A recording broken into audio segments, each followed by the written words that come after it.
Everybody, Mike Jeff for Chicago Jazz Magazine, ChicagoJazz.com, and welcome to another episode of Around Town. Very excited. I talked to Larry Fuller a couple of years ago when he came into town, and I'm glad he's coming back to town. He's going to be at Winter's Jazz Club Thursday, June 19th, bringing his trio. They're doing a little Midwest tour, which we'll talk about. But Larry, it is great to have you back on the show, and it's going to be great to have you and hear you back in Chicago on June 19th at Winters. How are you? Great, thank you. Pleasure to be here. I'm looking forward to coming back to Chicago and playing there at Winners. So the last time you were at Winters was what, a couple of years ago, I think, right? I don't know if it was a Yeah, few something years like ago or yeah, so. right. And I'm sure you've done a myriad of things, but I think you were coming around and you were playing with your trio, and we got into the discussion about your background, which is fascinating. And I just want to, why don't we recap that a little bit? Obviously, I know I saw you perform with Ray Brown back in the early 2000s. And then, of course, with John Pizzarelli for many years and a myriad of other people, and you've toured all over the world, but you also run your own group. How did that, from playing and working with other people as a sideman, and then getting into recording and running your own group and pushing it out there and doing tours and selecting repertoire? What interested you about that? Because I think you had a pretty successful career just playing with these legends all the time. Yeah, I mean, well, first of all, when you play piano, I think that's kind of like the ultimate format is the piano trio Yeah. format, with possibly the exception of playing solo piano, is probably the most challenging type of musical presentation, I think, for a pianist. But yeah, I got I think some unique experience as a pianist in that I played in two trios that were not led by myself. The Oh, first being after I was with the great singer Ernestine Anderson when I was in my early years. I made a connection with the drummer Jeff Hamilton, and through playing with Ernestine actually, and he wanted to put his own trio together. And so I was with Jeff's trio from 94 till 2000. And then I had the opportunity to join Ray Brown in 2000. And I played with him up until he passed, in yeah. 2002.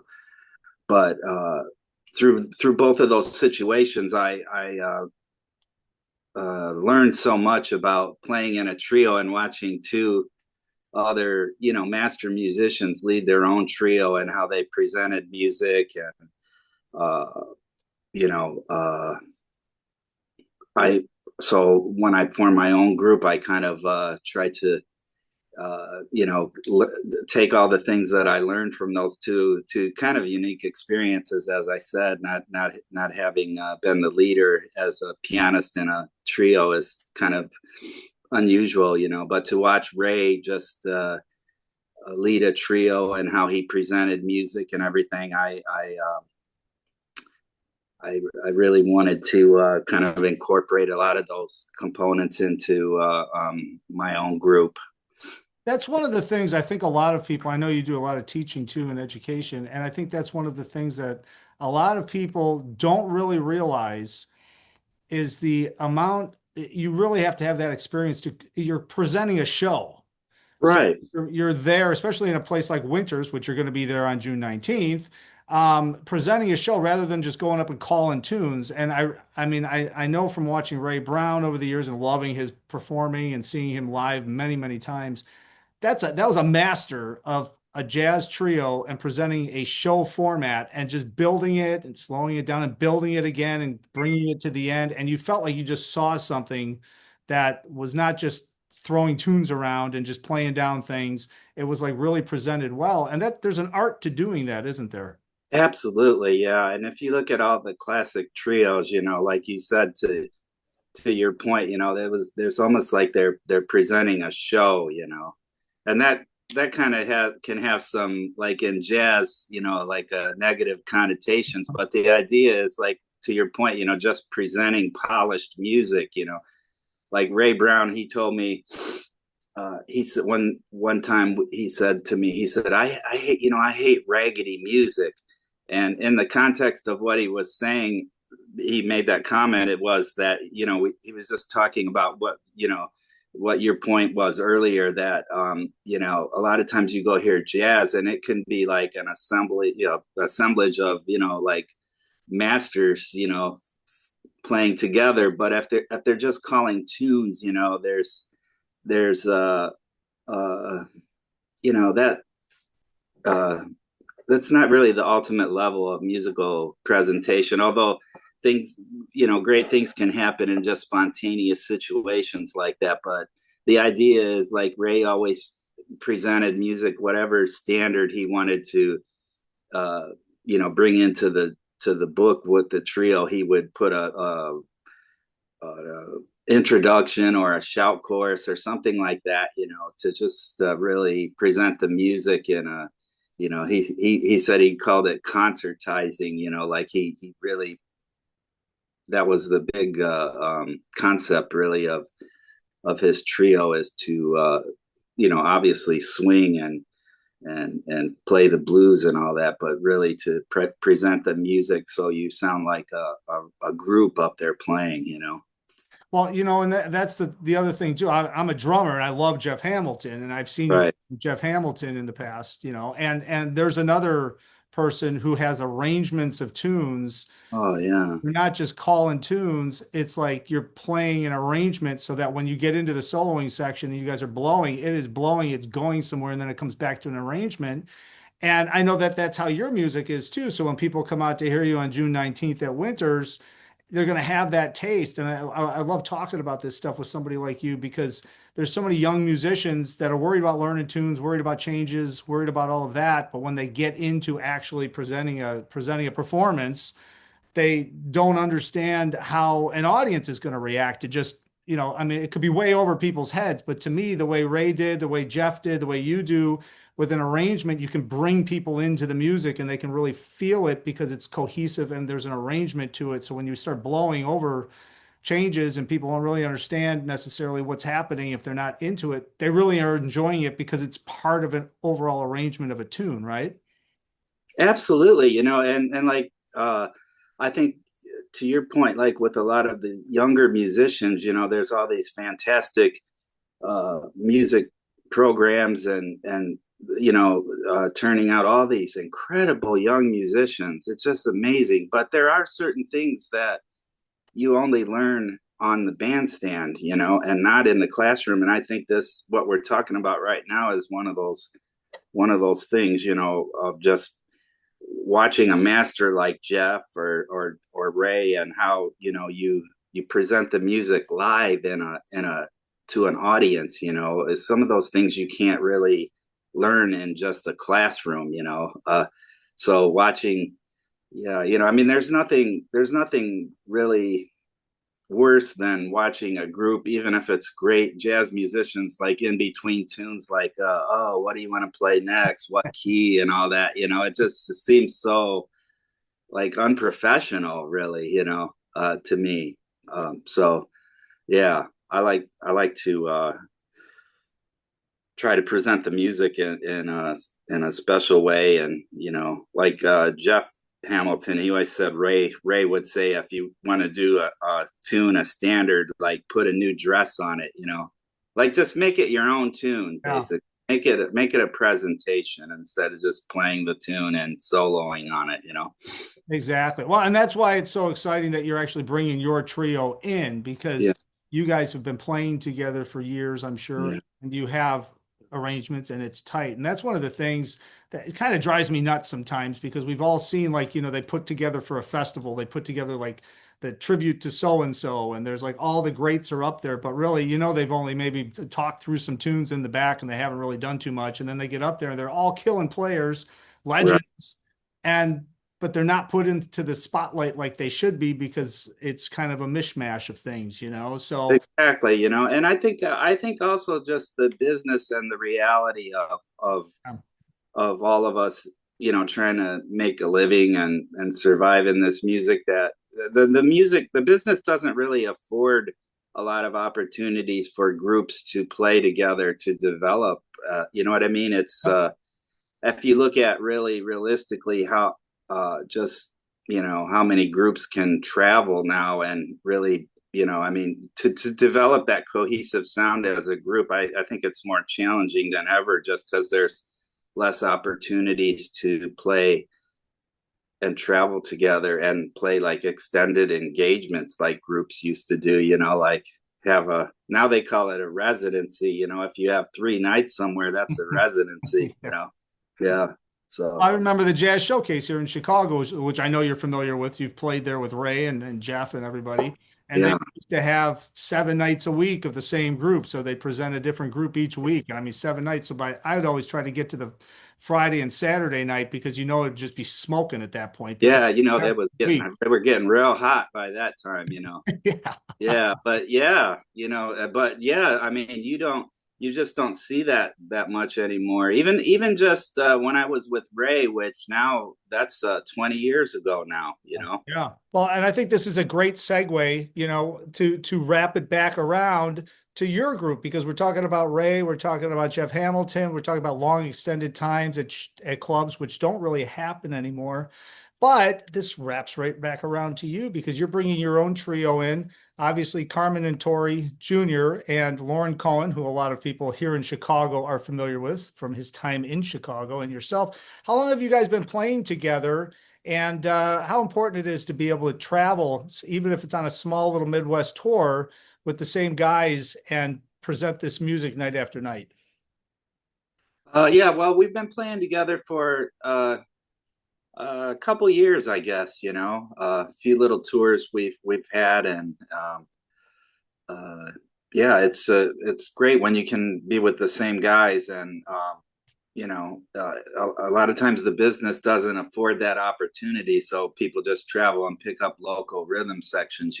But to your point, when you have a group that consistently plays together and you have arrangements and you just develop a chemistry and like a cohesive uh, uh, situation where you're playing together for so much, all the little subtle things that can happen in the music in the way of communication with each other. Like I said, the business doesn't always afford that. And uh, a lot of times when you just travel and you can still play arrangements, send the music to people and so forth, but that's nothing like a group that's actually working together all the time. So there's definitely some sacrifices at times to make it happen, but I think it's the ultimate when you can have a group that can develop as a unit and work together. You being, I mean, an educator along with, a world-class musician playing everywhere and touring and stuff. I mean, how important is that? Because it's always comes back. I mean, I always tell young kids that are asking me, what should we do? What should we do? Because I see people sitting in here and there and they're playing gigs and everybody's playing 7 nights a week and random things and all that. But I mean, how important is it? And what do you kind of relay to your students as like, it's a good thing to take time to rehearse and practice with other people and gets things tight because the presentation of the creativity that you're creating just gets to a higher and higher level that you'll never reach, I think, if you're just kind of randomly playing with different people, even if they're good players. I mean, yeah, definitely everything you said right there is spot on. Uh, but yeah, I mean, I think there's value also in just also playing with people in spontaneous situations. But to your point, I mean, to develop a group, you really need to have consistent time playing together, and I think also for younger musicians and even for us older guys, I mean, the scene doesn't really lend itself to having opportunities to play extended engagements. So sometimes you just have to make time to play together, even just to rehearse the music. Yeah. So I think that for younger musicians, even if they don't have the opportunities with the gigs, to present a group consistently, that there's a lot of value in just getting together and playing, and rehearsing. Yeah, well, and that used to happen a lot more often 20, 30 years ago, I think. But with everybody's time schedules and the advent of YouTube, where everybody thinks they can just watch a YouTube video and they're good to go. It's a little bit different these days. Now, It's a strange culture, isn't it? Like yeah, with the social media platforms and everything, and how it's kind of like shaped the current music scene. Uh, yeah, it's very odd. it's cool in one aspect because like when I was Right. coming up and playing in the early 90s, if I could have sat and watched like Roy Haynes consistently all the time or Jeff Hamilton or whatever and saw what he was doing while I was listening and transcribing, it probably would have made my life a lot less frustrating. But then I think this day and age, maybe that transcription and that kind of minutia of listening is lost because they're watching so much more. So it's kind of like I don't know where everybody is these days, but that's kind of what I get is that they've lost that aspect of just closing your eyes and listening over and over and over because they're just watching things. And to me, you don't pick up as much if you're watching from a musician standpoint as opposed to just constantly listening to the same 8 bars over and over and over, where you really start to get those nuances. That's amazing, like what you just said, because I find that so much to ring true with myself. Like now there's just so much content available, but there's really value in spending more time with a limited amount of music that you're studying. I think if as opposed from going from one thing to another. And nowadays there's so many, I mean, for young musicians, there's so many transcriptions available and everything. I mean, there's just all this information that it's easy to just look at this one thing for 20 minutes and then the next day there's no consistency, I think, in what you're, and it's easy for that to happen because the scene that we're in now, I mean, there's just so much content Mm-hmm. that but yeah, I kind of feel like I've spent more time with limited, well, not limited, but a smaller uh uh, amount of content of music that I've really focused in on and tried to absorb in my life.